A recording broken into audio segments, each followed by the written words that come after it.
Hello, everybody, and good night to you all here in Tel Aviv. Good afternoon, Ellen, over there in Maine.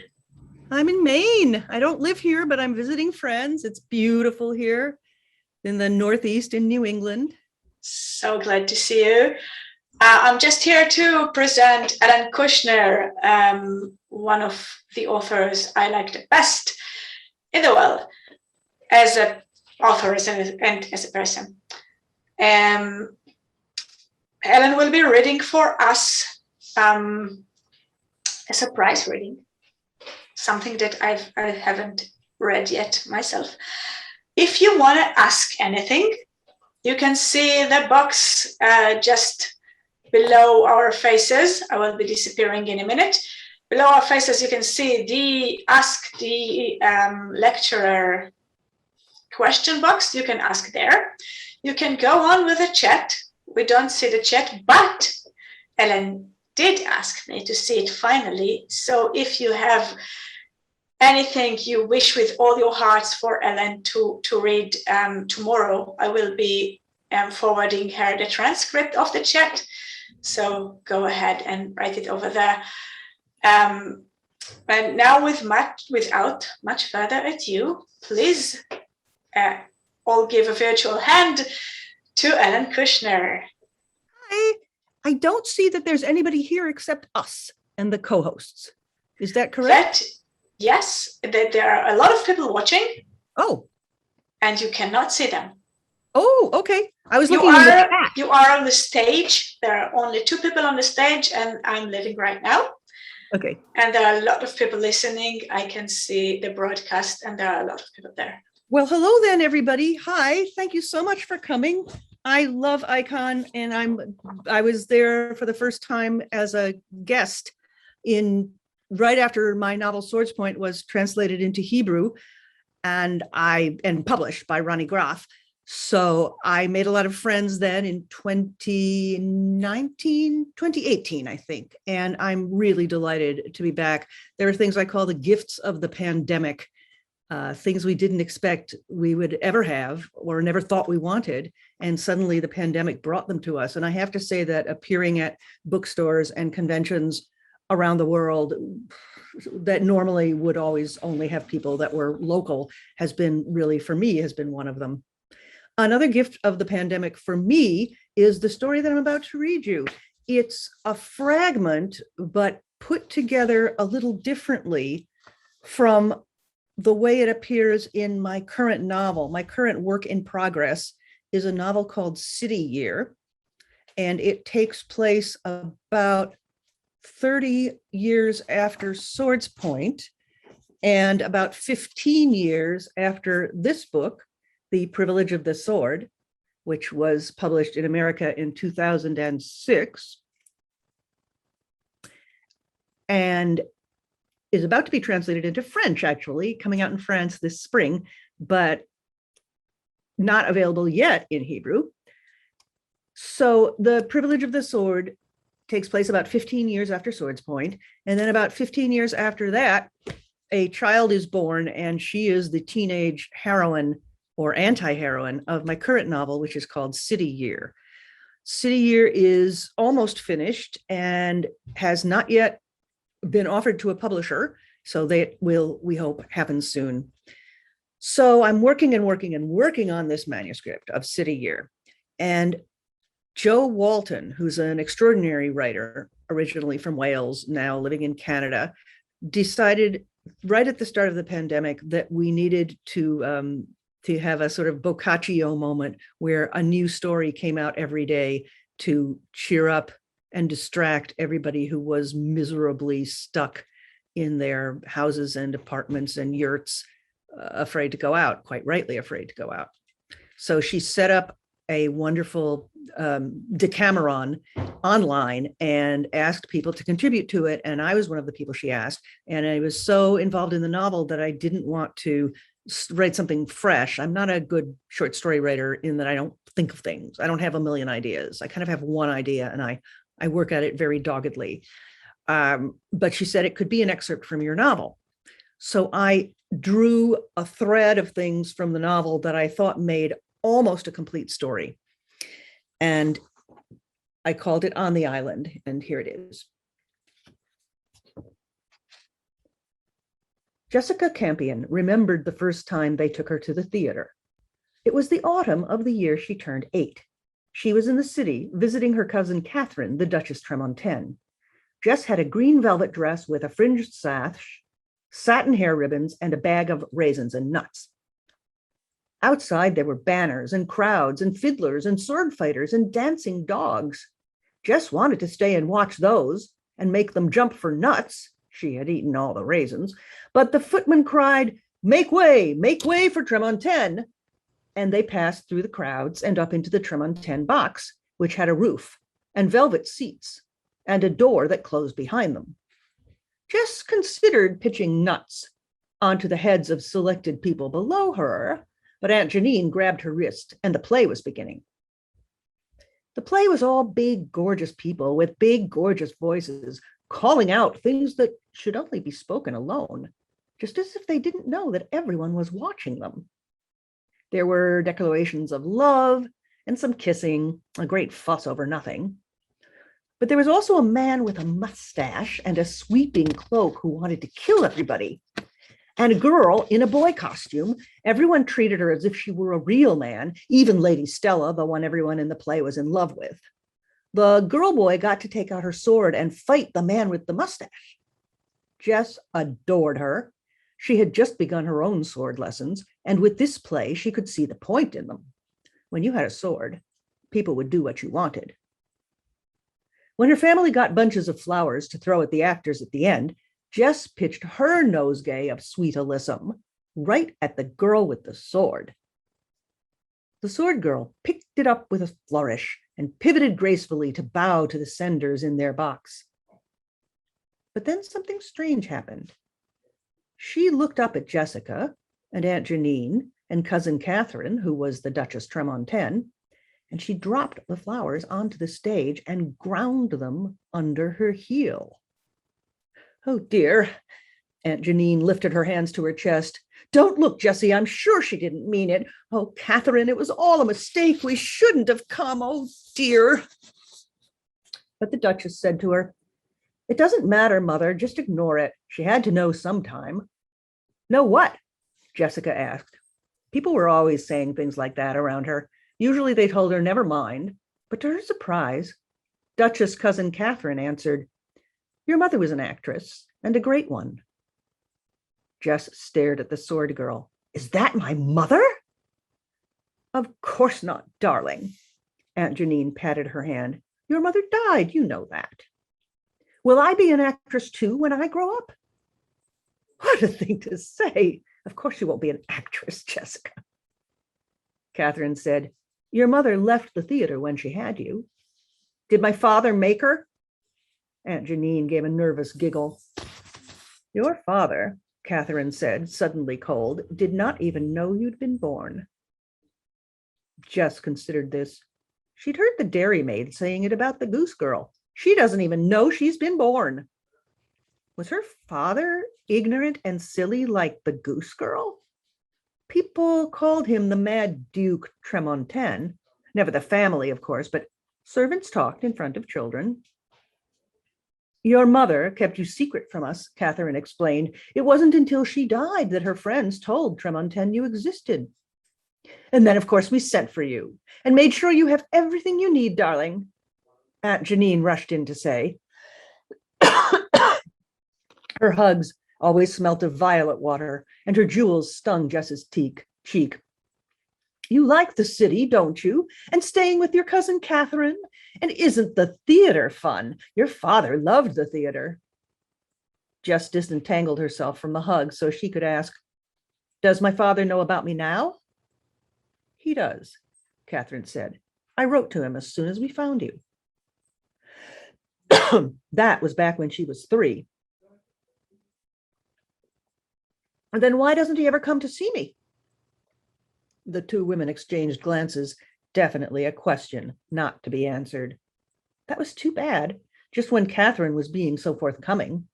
The theater was nearly empty, but the well-trained Tremondtaine footman stood patient by the door of their box, waiting for the Duchess to rise. Jess picked at the frayed end of her hair ribbon, and nobody even told her to stop it. He can't, Catherine said at last. He has to stay on his island. It's a lovely place, Aunt Janine added, all warm and sunny, not like here. The Duchess Catherine leaned forward until her nose was almost touching Jessica's.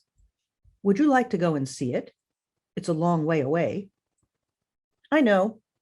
That wasn't a secret. Everyone knew where the Mad Duke was, even the Goose Girl. But I'd like to go and see it. I don't get sick in carriages, not like the Talbot twins. Good. The Duchess rose back to her usual posture at the center of things. Because he has sent for you. He wants you to come and see him. It was not a carriage, but a ship that Jess took that autumn, while the winds were still fair. She returned home on the spring tides and spent the rest of the year in the country with Aunt Janine. Every year after that, it was the same. The voyage to the island of Kyros for the winter, and then return. And if sometimes the fall seas were rough, she didn't care. Jessica Campion was a good sailor. Jessica Campion came to Kyros, equipped with a certain number of tales about her father's childhood from his sister, her Aunt Janine. But Jess knew that Aunt Janine was not always reliable. Is it true you let all the rabbits out of their traps and the gamekeeper thrashed you? She asked the tall, gaunt, sunburned man standing before her at the door of the house on the hillside. He blinked down at her. It is. We don't lay snares for rabbits here. We chase them, and we bash them on the head. It takes years to learn to run that fast. You'd better get started, or we'll have nothing to eat. Aunt Janine hadn't said that he was funny. Jess kept her face straight, though, just in case her father was truly mad. Did you take all the eggs from the hen house and put them in your comforter to see if you could get them to hatch? Of course. And it would have worked if my mother's idiot maids hadn't decided to change the sheets on that week of all weeks. She bet they thrashed him for that, too, though he didn't say. He crouched down, his face level with hers. You see, Jessica, that's your name, yes, Jessica? He had bright green eyes like hers, but his had lines around them, and his nose and mouth were much bigger. It is the warmth of the hens' bodies that hatches the eggs. And what are the hens' bodies covered with? Feathers. And what stuffs the comforters? Feathers, but how old are you? 8. I was 12. How many years before you're 12 now? 6? No, 4. Can you not do math? Haven't they been teaching you anything? I hate math. Too bad. Math is what keeps you from being cheated when you buy trinkets or gingerbread. Do you like gingerbread? Do you have any? Not today. I believe Maria made that disgusting honey cake she thinks we like. I like it, the man in the shadows said mildly. He'd been standing under the veranda with them the whole time, but so quiet Jess had thought he was just a servant. She never puts enough nuts in. Jessica said, I want to try it. I hate nuts. Manners, muttered her nursemaid from behind. Nonsense, said her father. She is simply being honest. I like honesty. Come, child. Inside the stone house, it was much cooler. In the courtyard, a long table was set out, decorated in herbs and flowers, the like of which she'd never seen, vivid as sunset. The three of them sat down to eat. The other man's name was Richard. He was always at her father's side. I can ride a horse, Jessica told them. She's called Sweet Pea. That's nice, her father said. He had out the book of anatomy and the really sharp little knives that had come on the ship along with her, that Jessica wasn't allowed to touch because they would jump right out of their case and slash her to ribbons, or if they did not, he certainly would. I liked to ride horseback when I was small, Richard said. How do you catch her? John the groom brings her to me, Jessica said.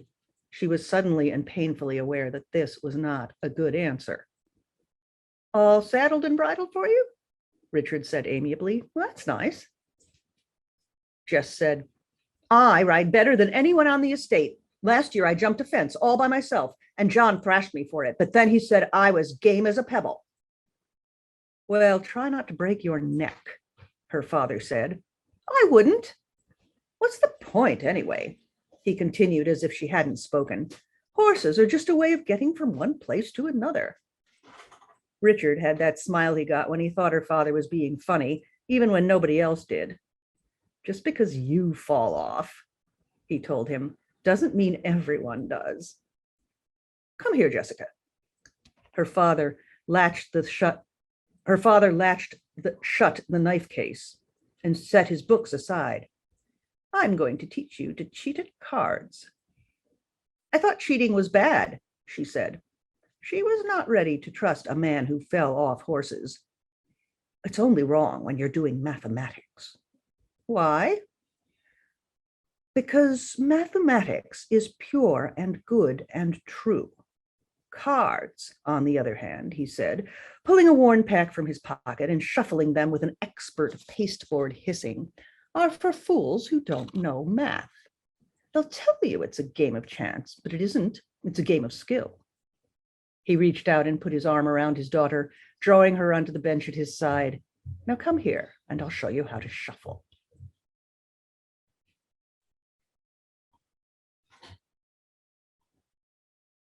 The winter after that, she'd returned to Kiros and run brown and barefoot on the island again. Her father's friend Richard, who lived in the house with him and who'd once been a great and deadly swordsman, had shown her some tricks. She taught the other children to fight with sticks for the pleasure of disarming them until they refused to play swords with her anymore. She ran barefoot on sunny hillsides, stolen grapes and figs from the orchard and honeycomb from the bees that sang in the thyme all day. She herded goats with the other children and learned to make a whistle out of reeds. Her nurse took ill there, and when the ship came to take Jessica home, they had to leave nurse on Kiros. So Maria came back to the city with Jessica to look after her and had been with her ever since. Jess still had the reed whistle at the bottom of a chest and a stone, just a pebble really, collected on the beach where the waves had crashed hard against the rocks below her father's house. The White House with columns to shade you from the sun as you sat and looked out. Maria told her they'd seen her ship from there, first coming from far away. Its sails were white, the masthead proud, and an albatross, and an albatross had circled it slowly and majestically, heralding good fortune. Her father had scowled at that and said you shouldn't lie to children. But Jessica liked to think of Maria looking out over the waves, watching for her ship the next year. Jess knew exactly why the Duke had left and what he was doing on that island. He had killed someone because Richard, who was a swordsman, couldn't do it for him. The whole city was mad at him then, so he left. But Richard found out and came away with him over the sea. Her father never talked about her mother, and somehow she never asked. It just didn't seem important there on Kiros. In the city, when she did want to know, he wasn't there to ask. She remembered the way her father's eyes had followed Richard always when he was around. She remembered seeing them together at sunset, sitting on a beach on the veranda over the sea, faces turned to the setting sun, even when she was small. Jess, her father had said, stop doing what you're doing and come here. She had been digging holes for an imaginary city. She'll see plenty more sunsets. Let her play, Richard said. It wasn't playing, not really, but he had the right idea, so she didn't correct him. She had a pile of white stones for the walls. They were turning pink in the flaming light. What are you making? Her father turned away from the sun to look at her. A city? Like the one you came from? No, a new one. She started laying the first round of foundation stones down in order. Who lives there? She hadn't thought about that. Nobody, just me. Can I help? Did she have to let him? Sometimes he was fun, but sometimes he tried to take over. Not now, Alec, Richard said. You're always wandering off. Stay here and tell me when the stars come out. She wandered over as it grew too dark to see her work. The two men were so close together, there was no space between them. Her father's head was tilted up, and he was murmuring the names of stars. Richard sensed her there and put out one arm to draw her in. She liked the way he always smelled of leather and smoke, even when there wasn't any. She nestled against him and heard him say, "How did you make such a perfect creature?" "I've no idea. It certainly wasn't on purpose. I wouldn't have thought I could." Were they talking about her? She wondered sleepily. Her mother did all the work, you know. I know. I met her once. She should have told me. Why didn't she tell me? You know. She didn't trust me. She didn't want to. You were gone.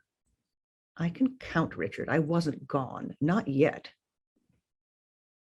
Well, I don't know then. Shh, the kid's asleep. She wasn't asleep, but they didn't know that. She let them carry her to bed and lay her down and spread the blankets over her and blow out the light.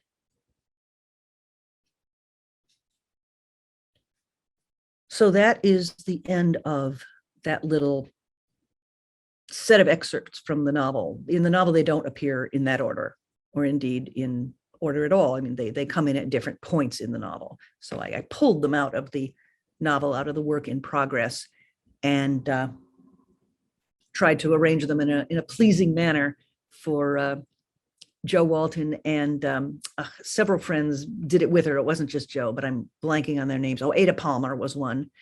And they called it the Decameron, but it was called something cleverer than that. I'm on Delia's computer, which is newer and better, so I don't have instant access to all of my documents. But if you want to find that story again up online, and also read yourself any other stories that I've written about the Swords Point characters and their relatives, they're all on my website in the bibliography. And they're also on my website in the Swords Point, or the World of Swords Point section. There's a section about it all. And my web page, fortunately, is easy to remember because it is ellenkouchner.com. Website, I should say, not web page. So if anybody wants to talk about what they just heard, or ask any questions about what they just heard or about the series, I would be very happy to answer them now. If not, I wasn't quite sure how long that would take to read. So I brought this book as well, and I thought I would just open and read something from that. So I'll wait a moment and see if anybody has anything to offer.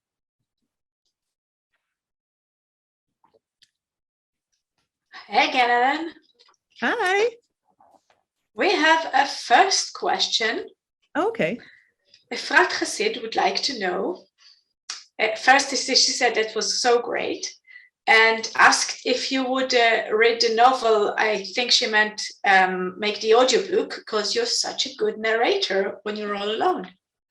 Thank you. I have made 3 audiobooks already of all 3 of the Riverside novels that have been published, and I do read them myself, although we have some guest actors who come in at critical points, including Neil Gaiman.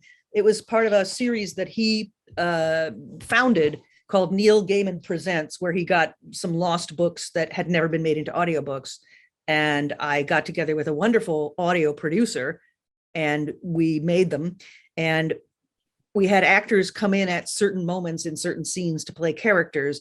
And Neil was in the second book with just a couple of lines. Oh, that's right. He's an actor that Alec flirts with at a party.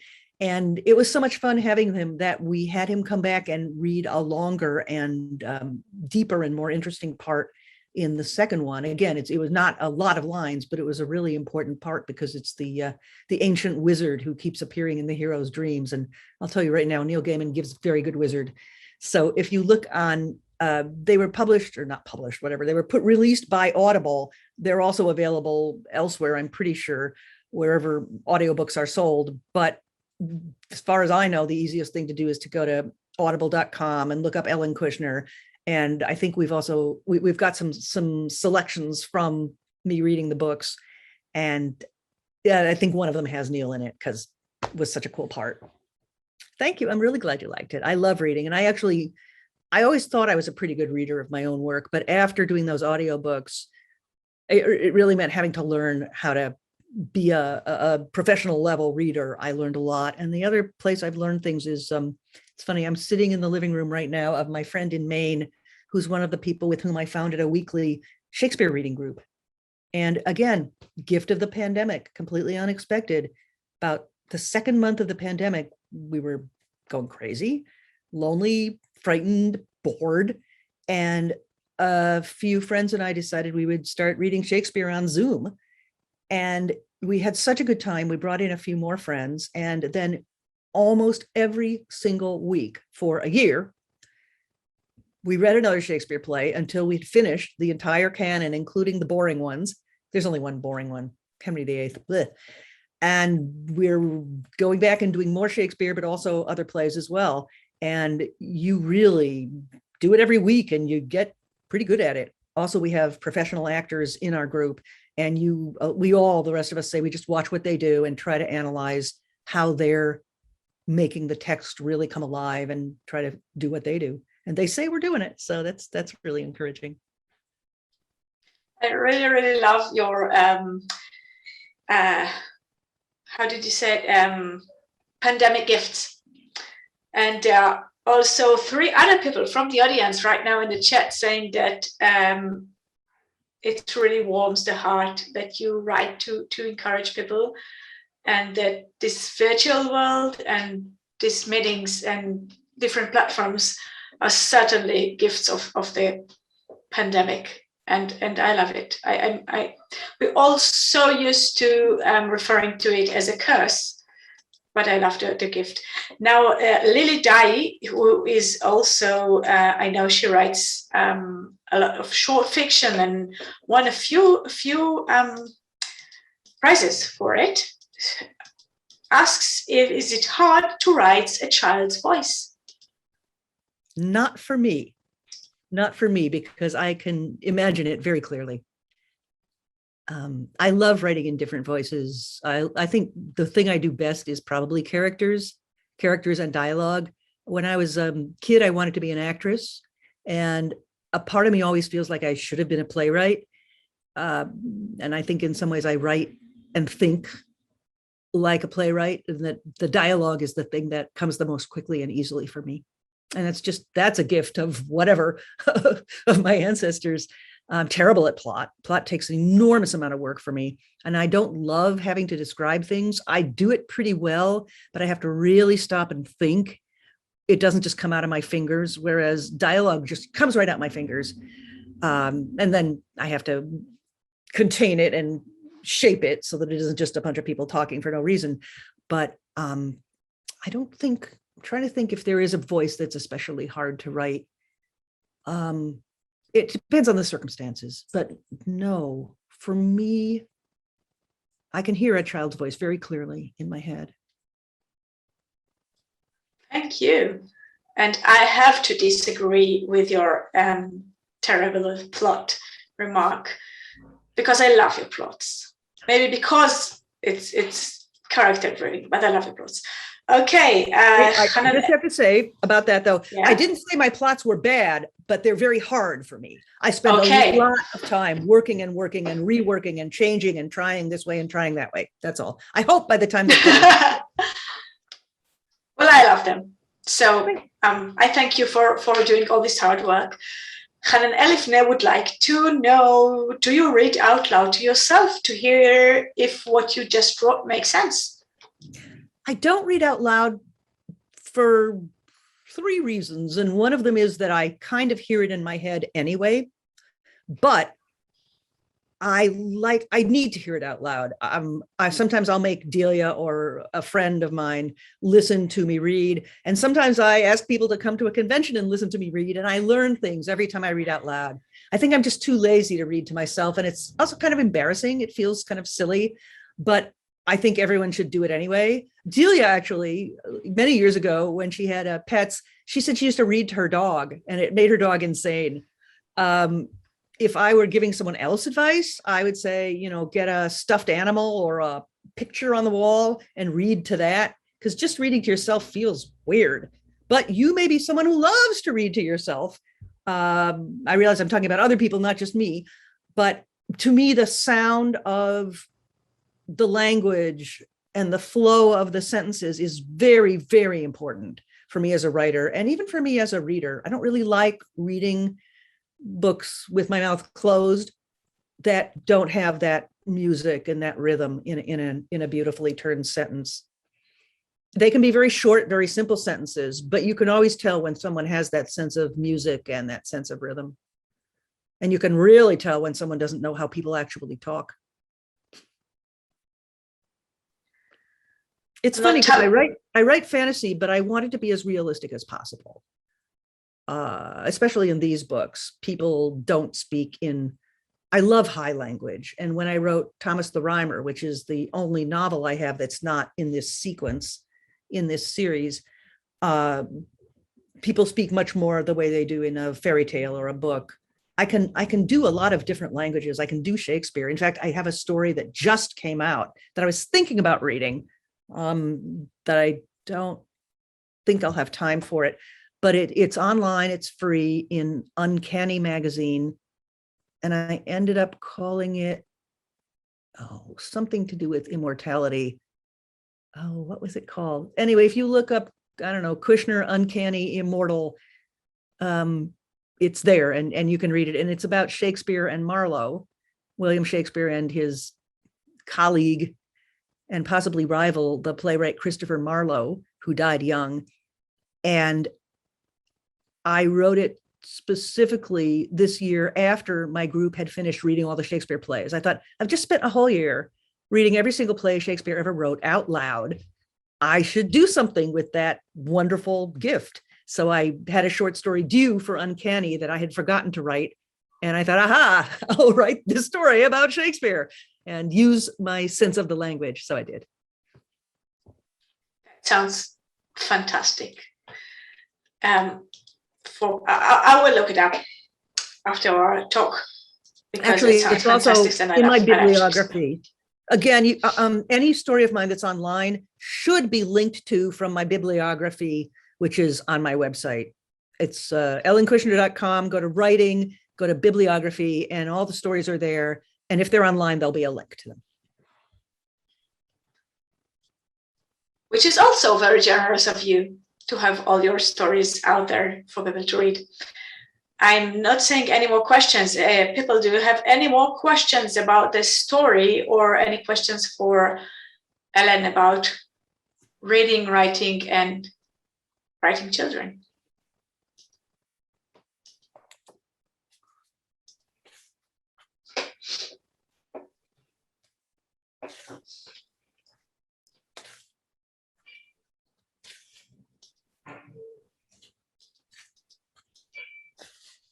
Okay, we have another question. I think I know the answer to, but I'll let you. Dina Feynman would like to know, have you considered writing a play? Yeah, I have considered writing a play. I have a friend who's a professional playwright, and it's a very difficult life. And it can be hard to get your plays produced. So I feel like I should be spending my time more writing novels, but I actually did write a small play that was the inspiration for Thomas the Rhymer, the novel. I want to write a play. I want to write a play really badly, but I feel very intimidated having seen how hard it is to get your plays produced and everything else. On the other hand, I think usually if I try to do something, I succeed. So maybe I should, but I haven't thought yet what would be a better play than a novel.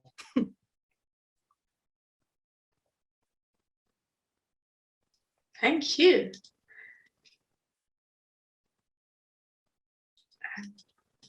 I found a small section to read. We have about 10 minutes. Yes, we do. And we would love to hear another of your stories. Okay. This is just a section from the novel. And I think what I'll do is I will read till the end of our section, then you and I will take a break, and then we'll come back and do our conversation, and we can take more questions at the end of the conversation. How does that sound? Wonderful. And I'll be sure to start with questions from your second reading. Good. So I'll be gone for now, and I'll see you at our conversation. Okay, and I'll read a little bit now. I'm up here in Maine, and Maine is New England, and so I hate to tell you this because I know it's hot in Tel Aviv right now, but it's cool here. It's warm during the day, cold at night, rains a lot, and it's autumn. I feel like I should pull back the curtain and show you the leaves are turning in that beautiful way that they do here in the Northeast, and apples are everywhere. Now, I love apples. I love picking apples off trees. I love the way apples taste. I love the way things made with apples are. I love the scent of apples. And I put that into this book, and I was running around at the house we were staying in before, just picking apples and being in glory at the way that the ripe apples look on trees. And I kept remembering my own writing where I talk about that here. So I will read a section that has the apple. I think this has the apple bit in it. Boy, I hope it does. Wait a minute. If it doesn't, I'll be very sad.